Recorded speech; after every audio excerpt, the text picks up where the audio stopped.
Israel बम पर बम गिरा रहा है तो ईरान ने इजराइल पर हाइपरसोनिक मिसाइल दागना शुरू कर दिया है।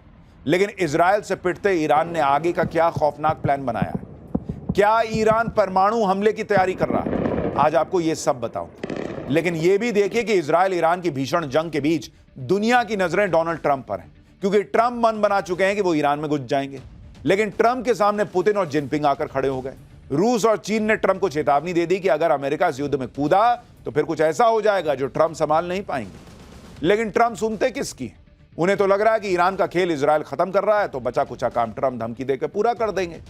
अगर अमेरिका के बिना कूदे ट्रंप की धमकी से डरकर ईरान ने सरेंडर कर दिया तो इस जंग का पूरा क्रेडिट ट्रंप लूट लेंगे। लेकिन ट्रंप के सारे अरमानों पर एक तो इजराइल पर आई एक रिपोर्ट ने पानी फेर दिया, जिससे सवाल उठ रहे हैं कि क्या इजराइल के पास मिसाइलें खत्म हो रही हैं। इसके बारे में हम आपको आगे बताएंगे। लेकिन ट्रंप के लिए दूसरी बड़ी मुसीबत यह है कि बर्बादी की कगार पर खड़ा ईरान सिर्फ ट्रंप की धमकियां सुनकर सरेंडर करने के लिए तैयार नहीं है। भाई खamenei ने बेइज्जती कर दी ट्रंप की। आप देखिए कि किस तरह के हालात बन गए कि ट्रंप ने ईरान को लास्ट वार्निंग दे दी कि बिना शर्त सरेंडर करो। ईरान अड़ा हुआ है, खamenei कह रहे हैं कि कभी सरेंडर नहीं करेंगे। बस ये तो ट्रंप की हालत है। ये चलते हैं दुनिया भर में फूफा बन के घूम रहे हैं कि भाई हम जो है ये करते हैं वो करते हैं। ट्रंप ने इशारा कर दिया कि अब अमेरिका इस जंग में कूद जाएगा। ईरान कह रहा है कि अगर अमेरिका आया तो और बुरा अंजाम होगा। इजराइल ने कह दिया कि खamenei के खात्मे से ही युद्ध का खात्मा होगा। खamenei कह रहे हैं कि इजराइल को उसके लिए सजा मिलेगी। इजराइल ने 50 फाइटर जेट से ईरान में घुसकर जबरदस्त तबाही मचाई तो ईरान ने भी नए नए हथियार निकाल लिए, हाइपरसोनिक मिसाइल चलाने लगा। ईरान के लिए करो या मरो वाली स्थिति है। लेकिन इजराइल अकेले कितने दिन तक युद्ध लड़ पाएगा यह सवाल भी है, क्योंकि अमेरिका को इस जंग में कूदना ही पड़ेगा। और वजह क्या है वो आगे बताऊंगा। आप ये देखिए कि कल ही ट्रंप ने ईरान को धमकी दी कि सरेंडर कर दो, अनकंडीशनल सरेंडर, इतना बड़ा बड़ा लिखा। कल ही ईरान ने इजराइल पर सबसे बड़ा अटैक कर दिया। ये हैसियत बना के छोड़ दी है ट्रंप की ईरान। ट्रंप धमकी दे रहे हैं। ईरान ने इजराइल पर एक साथ 25 बैलिस्टिक मिसाइलें दागी। ईरान यहीं तक नहीं रुका। आज सुबह ईरान ने अपनी फतह मिसाइल निकाली। फतह मिसाइल ईरान की हाइपरसोनिक मिसाइल है। ईरान ने इस जंग में पहली बार फतह मिसाइल इजराइल पर दागी। ईरान ने दावा किया कि फतह मिसाइलों ने इजराइल के एयर डिफेंस सिस्टम को भेद दिया और इजराइल के ठिकानों को निशाना बनाया। फतह मिसाइल को ईरान ने खास तौर से इजराइल पर अटैक के लिए डेवलप किया था। यह मिसाइल आवाज की गति से 13 गुना ज्यादा रफ्तार से उड़ती। साल 2023 में पहली बार ईरान ने अपनी फतह मिसाइल के बारे में दुनिया को बताया था। तब ईरान ने दावा किया था कि यह मिसाइल इजराइल की राजधानी तेल अवीव तक सिर्फ 400 सेकंड में पहुंच जाएगी। ईरान का दावा है कि उसके पास 3000 से ज्यादा फतह मिसाइलों की खेप मौजूद है। ईरान ने हाइपरसोनिक मिसाइल चला तो दी और इजराइल का गुस्सा भी बढ़ गया। इजराइल ने 50 फाइटर जेट्स उड़ा दिए, जब मार के आप ईरान के 40 ठिकाने उड़ा दिए उसने। मतलब इधर से ये मिसाइल मार रहा है, उधर से इजराइल फोड़ रहा है। गजब ही चल गया है भाई। इजराइल ने ईरान के उस मिसाइल बेस को ही उड़ा दिया जहां से ईरान मिसाइल लॉन्च कर रहा था। उसने कहा मिसाइल रखे हो, जहां से मार रहे हो वहीं मार देता हूं। इजरायली सेना ने ईरान के मिसाइल बेस पर हमले का थर्मल वीडियो भी जारी किया, जिसमें अटैक होता दिख रहा है। ये देखिए, इजराइल ने तेहरान पर भी एक और तगड़ा हमला किया। तेहरान के आसपास के परमाणु ठिकाने इजराइल ने फोड़ दिए, ये तक कहा जा रहा है। ये जो वीडियो आप देख रहे हैं ये इजराइल के उन्हीं हमलों में से एक बताया जा रहा है। ईरान की राजधानी तेहरान को इजराइल ने धुआं धुआं करके छोड़ दिया। तेहरान के आसमान में विस्फोट होते दिख रहे हैं। इस पर ईरान का भी दावा है कि उसने इजराइल के अटैक को नाकाम कर दिया है। आज इजराइल ने तेहरान में ईरान सरकार के इंटरनल सिक्योरिटी हेडक्वार्टर को भी टारगेट किया, जिसे इजराइल एयरफोर्स के लड़ाकू विमानों ने तबाह कर दिया। इजराइल ने दावा किया है कि इंटरनल सिक्योरिटी हेडक्वार्टर ही ईरानी तानाशाह खamenei का मुख्य हथियार था, जिसे इजराइल ने आज उड़ा दिया, खत्म कर दिया। तस्वीर देखिए। लेकिन यह सब तो अभी ट्रेलर है, यानी सिर्फ पटाखे ही फूट रहे हैं। असली युद्ध तो कहा जा रहा है कि अभी शुरू होना है, और यह असली युद्ध तब शुरू होगा जब इसमें अमेरिका घुसेगा। क्योंकि यह बात क्लियर कट दिख रही है कि जब तक अमेरिका नहीं घुसेगा तब तक ईरान सरेंडर करेगा नहीं। कल ही ट्रंप ईरान के सुप्रीम लीडर अयतुल्ला खamenei को धमकी दे रहे थे, लेकिन खamenei ने आज अपने देश को संबोधित किया, जिसमें इजराइल को भी धमकी दी और अमेरिका को भी इस जंग से दूर रहने की वार्निंग दे दी कि दूर रहो। खamenei ने इजराइल पर कहा कि इजराइल ने ईरान पर हमला करके बहुत बड़ी गलती की और इजराइल को उसके किए की सजा मिलेगी। खamenei ने अमेरिका से कह दिया कि ईरान कभी सरेंडर नहीं करेगा और अगर अमेरिका इस जंग में कूदा तो ऐसा अंजाम होगा जिसकी भरपाई अमेरिका भी नहीं कर पाएगा। यानी खामनेई भी मरने मारने के मूड में है पूरा। इसी से पता चल रहा है कि असली युद्ध तो अब शुरू हुआ है। खामनेई ईरान में किसी बंकर में छुपा है कहा जा रहा है और वहीं से भाषण रिकॉर्ड करके चलवा रहा है। खामनेई ऐसी धमकियां इसलिए दे रहा है क्योंकि ट्रंप और नेतन्याहू ने खामनेई के सामने कोई रास्ता नहीं छोड़ा। खामनेई को सत्ता छोड़नी होगी या फिर खामनेई की जान जाएगी। ट्रंप कल ही कह चुके हैं कि उन्हें पता है कि खामनेई कहां छुपा है। खामनेई तब तक जिंदा है जब तक ट्रंप उसे मारने का ऑर्डर नहीं देते, लेकिन खामनेई यह दिखाना चाहता है कि उसे अपनी जान की परवाह नहीं है। खामनेई को जब चाहे अमेरिका और इजरायल उड़ा देगा, यह बात खुद डोनाल्ड ट्रंप कह चुके हैं। यह बात भी सच है कि जब खामनेई के सारे राइट हैंड इजरायल ने 6 दिन में मार गिराए तो खामनेई को निपटाना कौन सी बड़ी बात है। खामनेई की लोकेशन के बारे में अमेरिका इजरायल को पता है, सिर्फ एक बम एक मिसाइल गिराने की बात है। ईरान में इजरायल के पेजर बमों का खौफ ऑलरेडी चल रहा है। पेजर बम से भी खामनेई को निपटाया जा सकता है। कुछ और नई तकनीक भी हो सकती है। ईरान में ऐसी दहशत फैली हुई है कि ईरान ने अपने नागरिकों के लिए एक चेतावनी जारी की है। लोगों से कहा गया कि वो अपना व्हाट्सएप, इंस्टाग्राम और टेलीग्राम जैसे सोशल मीडिया प्लेटफॉर्म ही डिलीट कर दें, अभी तक का डेटा भी डिलीट कर दें। ईरान का आरोप है कि इजरायल इन सोशल मीडिया प्लेटफॉर्म के जरिए ईरान के लोगों की जासूसी कर रहा है और ईरान के लोगों की जानकारी हासिल कर रहा है। रिपोर्ट में दावा किया गया है कि व्हाट्सएप, इंस्टाग्राम और टेलीग्राम जैसे सोशल मीडिया प्लेटफॉर्म यूजर्स का डेटा इकट्ठा कर रहा है इजरायल। लास्ट नोन लोकेशंस और कम्युनिकेशन कलेक्ट करके उन्हें इजरायल के साथ शेयर किया जा रहा है। ईरान ने अपने सिविल सर्वेंट्स और उनकी सिक्योरिटी टीम के लिए भी एडवाइजरी जारी की है। स्मार्टफोन, घड़ियों और लैपटॉप समेत किसी भी कनेक्टेड डिवाइस का इस्तेमाल करने पर प्रतिबंध लगा दिया गया है। ईरान को आशंका है कि पिछले दिनों इजरायल ने जितने भी हमले किए थे उनको इसी तरह से इंटरसेप्ट किया गया था। ईरान को डर है कि इजरायल वैसा ही हमला कर सकता है जैसा लेबनान में पेजर ब्लास्ट करके आतंकियों को मारा था। ईरान को यह भी डर है कि इजरायल सोशल मीडिया प्लेटफॉर्म के जरिए जासूसी करके उनके सर्वोच्च नेता खमेनी तक भी पहुंच सकता है। यानी ईरान घबराया हुआ भाई कि पता नहीं किसके मोबाइल के चक्कर में मैं मोबाइल बन के मेरी आत्मा ऊपर निकल जाए।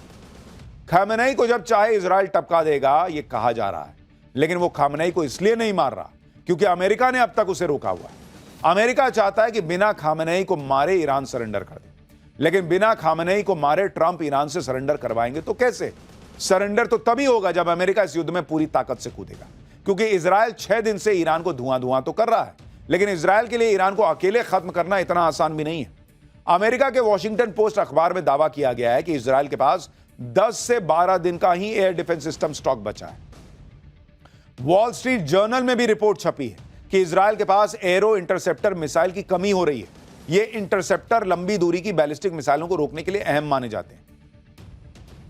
रिपोर्ट में यह भी दावा किया गया है कि एयर डिफेंस सिस्टम्स की कमी की वजह से इजरायल को चुनना पड़ रहा है कि किस मिसाइल को रोकना है और किसको नहीं। यानी इजरायल के लिए भी लड़ाई आसान नहीं रह गई भाई। वो इतने लंबे वक्त से एक तरफ हमास से लड़ रहा है और अब ईरान से ऑलमोस्ट फुल फ्लेजेड वॉर लड़ रहा है, तो हथियार तो खत्म होंगे ही।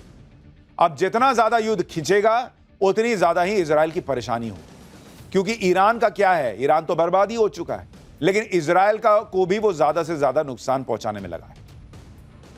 इसलिए इजरायल चाहता है कि अमेरिका इस जंग में कूदे, जिससे युद्ध ज्यादा न खिंचे और जल्द से जल्द ईरान को सरेंडर करवाकर यह युद्ध जीता जा सके। यह बात भी मानी जा रही है कि ट्रंप नेतन्याहू से कन्विंस भी हैं और वो युद्ध में कूदने का पूरा मन बना चुके हैं। मंगलवार की रात को ट्रंप ने इसी पर एक मीटिंग भी की थी। अमेरिकी मीडिया में दावा किया जा रहा है कि ट्रंप ईरान के फोर्डो न्यूक्लियर सेंटर पर हमला करने पर भी सीरियसली विचार कर रहे हैं। अमेरिकी मीडिया के रिपोर्ट के मुताबिक अमेरिका ईरान के फोर्डो न्यूक्लियर सेंटर पर बंकर बस्टर बमों से हमला कर सकता है और इसके लिए अमेरिका के 4 B-52 बॉम्बर एयरक्राफ्ट हिंद महासागर के डिएगो गार्सिया बेस पर तैनात। अमेरिका और इजरायल दोनों ही ईरान के फोर्डो को उड़ाने के लिए बेताब है, क्योंकि दोनों को पता है कि अगर ईरान को परमाणु हथियार बनाने से रोकना है तो ईरान के फोर्डो न्यूक्लियर प्लांट को तबाह करना ही होगा। इसी प्लांट में ईरान परमाणु बम बनाने के लिए जरूरी यूरेनियम तैयार कर रहा है, लेकिन फोर्डो पर हमला करना इतना आसान काम नहीं है, क्योंकि ईरान का यह न्यूक्लियर प्लांट तेहरान से 95 किलोमीटर दूर पहाड़ों के बीच जमीन में 260 फीट नीचे बना हुआ है। अब ईरान में अगर टोटल तबाही लानी है तो इजरायल के साथ अमेरिका को उतरना ही होगा। अमेरिका इसकी तैयारी करके भी बैठा है, सिर्फ डोनाल्ड ट्रंप के ऑर्डर का इंतजार है, क्योंकि जो सैटेलाइट तस्वीरें आई हैं उससे तो पता चलता है कि अमेरिका की नेवी के जहाज ईरान को चारों तरफ से घेर चुके हैं। यूएस सेंट्रल कमांड एरिया में वॉरशिप्स की तैनाती लगातार बढ़ रही है। यूरोप में भी अमेरिका ने अपने प्लेन डिप्लॉय किए हैं। सैटेलाइट तस्वीरों को देखकर पता चलता है कि कम से कम एक combat ship, 4 mine countermeasure vessels और operation support ship US central command के एरिया में दिखाई दे रहे हैं। इन जहाजों की तैनाती इस बात का संकेत है कि वो पर्शिया की खाड़ी, हॉर्मुज और ओमान की खाड़ी की तरफ बढ़ रहा है, जो कि सेंट्रल कमांड का महत्वपूर्ण क्षेत्र है। सोमवार को ही दुनिया के सबसे बड़े वॉरशिप में से एक यूएसएस निमित्ज को दक्षिण चीन सागर से मध्य पूर्व की तरफ मोड़ा गया, जिसके बाद इस इलाके में अमेरिकी विमान वाहक शिप की संख्या अब बढ़कर 2 हो गई। एक रिपोर्ट के मुताबिक यूएस एयरफोर्स के दर्जनों रिफ्यूलिंग विमान यूरोप में तैनात किए गए। लेकिन ईरान भी अमेरिका को सीधी धमकी दे रहा है कि अगर अमेरिका इस जंग में कूदा तो फिर अमेरिका भी नहीं बचेगा, वो कह रहा है, क्योंकि अमेरिकी ठिकाने ईरान के टारगेट पर हैं। ईरान ने पहले से ही अमेरिकी सैन्य ठिकानों पर हमला करने की तैयारी कर रखी है। ईरान ने मिसाइल्स और हथियार तैयार किए हैं ताकि जरूरत पड़ने पर अमेरिका के खिलाफ हमला किया जा सके। रिपोर्ट्स के मुताबिक अगर अमेरिका ने ईरान पर अटैक किया तो ईरान मिडिल ईस्ट में अमेरिकी मिलिट्री ठिकानों पर स्ट्राइक कर सकता है। दावा है कि ईरान सबसे पहले इराक में मौजूद अमेरिकी फोर्सेस को टारगेट कर सकता है, इसके बाद दूसरे अरब देशों में मौजूद अमेरिकी बेस पर निशाना बना सकता है। रिपोर्ट तो यह भी कह रही है कि ईरान स्ट्रेट ऑफ हॉर्मुज में बारूदी सुरंगें बिछा सकता है ताकि अमेरिकी जहाजों को रास्ते में ही रोका जा सके। ईरान और क्या क्या कर सकता है, इसको लेकर ईरान की मीडिया में एक वीडियो तेजी से सर्कुलेट हो रहा है, जिसमें न्यूक्लियर बम की डमी को एक हाथ सहलाता हुआ दिख रहा है। यह तस्वीर देखिए, और इसमें कैप्शन में लिखा है मे बी, जिसको लेकर कहा जा रहा है कि ईरान युद्ध में परमाणु बम का इस्तेमाल कर सकता है। लोग तो यह भी कयास लगा रहे हैं कि ईरान पहले ही न्यूक्लियर बम बना चुका है और वो न्यूक्लियर बम भी फोड़ सकता है। यानी तरह तरह की अटकलें जो हैं वो चल रही हैं। ईरान से अभी तक तो सिर्फ इजराइल ही लड़ रहा है, और वो भी अकेले अपने दम पर। अमेरिका कब इजराइल के साथ इस युद्ध में कूदेगा, ये सिर्फ डोनाल्ड ट्रंप जानते हैं। डोनाल्ड ट्रंप के लिए भी ये आसान नहीं है कि वो युद्ध में कूदने का फैसला तुरंत कर लें, क्योंकि एक तो ट्रंप खुद ये कहते रहे कि भाई मैं तो जंग रुकवाने आया हूं, अमेरिका को दूसरों की जंग में नहीं पड़ना चाहिए।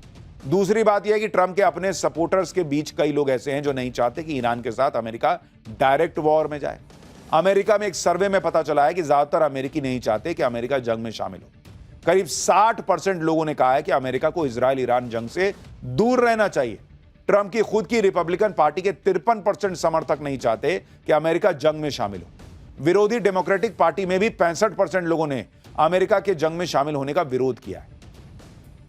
ट्रंप भी कई बार कसम खा चुके हैं कि वो अमेरिका को मिडिल ईस्ट के युद्ध में नहीं फंसाएंगे, लेकिन अब ट्रंप खुद फंसे हुए हैं। आज जब उनसे पूछा गया कि क्या वो ईरान पर अटैक करेंगे, तो सुनिए उन्होंने क्या जवाब दिया। You don't know that I'm going to even do it. You don't know. I may do it. I may not do it. I mean, nobody knows what I'm going to do. I can tell you this, that Iran's got a lot of trouble, and they want to negotiate. America जो है वो क्या करे, इसमें Trump फंसे हुए हैं, क्योंकि भाई एक तरफ तो वो दुनिया भर में फूफा बने घूम रहे हैं कि मैं ही युद्ध रुकवा सकता हूं, मैं ये करा सकता हूं। भाई रूस यूक्रेन का रुकवा नहीं पा रहे, ईरान इजराइल का रुकवा नहीं पा रहे, कूद गए इसमें तो और छिछालेदर होगी कि युद्ध रुकवाने आया था और भाई बताओ खुद कूद गया। भारत पाकिस्तान का युद्ध उन्होंने नहीं रुकवाया, आज नरेंद्र मोदी ने वो दुनिया के सामने क्लियर कर दिया। तो वो पूरी तरह से एक्सपोज होते जा रहे हैं। ट्रंप इसलिए भी ये तय नहीं कर पा रहे कि जंग में सीधे कूदे या नहीं, क्योंकि ट्रंप के सामने मुश्किल ये भी है कि रूस और चीन भी लगातार दबाव बनाए हुए कि ईरान इजराइल की जंग तुरंत रुके।